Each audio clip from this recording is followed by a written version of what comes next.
Hello everyone and welcome back to Law Statistics.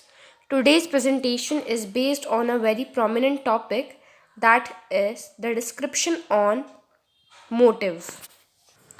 A motive is a person's state of mind that inspires him to do an act. It usually means the purpose of the act commission. Motive is generally irrelevant in tort law, just like intention.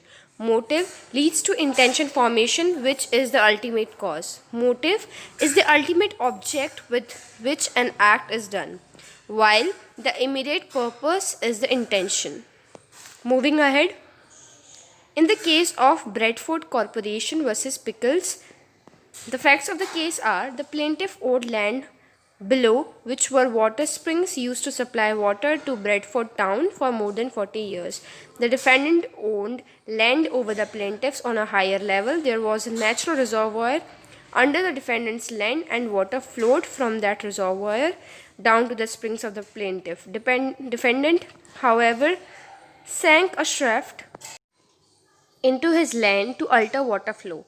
This significantly reduced the amount of water flowing into the springs of the plaintiff. There was sufficient proof to suggest that the defendant was following this course of action not to give himself an immediate advantage, but merely to deprive plaintiffs of water. Lord Halsbury LC held that it's not a case where the state of mind of the person doing the act can affect the right to do it.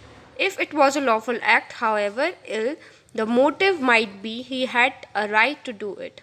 Motives and intentions in such a question as is now before your lordship seems to me the absolutely irrelevant. Lord Watson: no use of property which would be legal if due to a proper motive can become illegal because it is prompted by a motive that is improper or even malicious.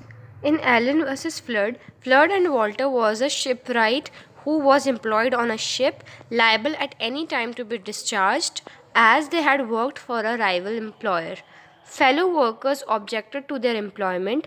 Allen was a trade union representative on the vessel for the other employees and approached the employees telling them that the other staff would strike if they did not discharge Flood and Water. It was held in the case that the decision was reversed, finding that Allen had not infringed any Flood and Walter legal right.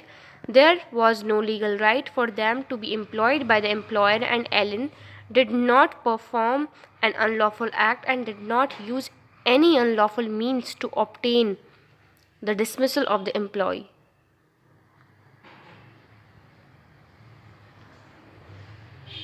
Indian courts have also spoken about motive non-relevance as well as malice in tort.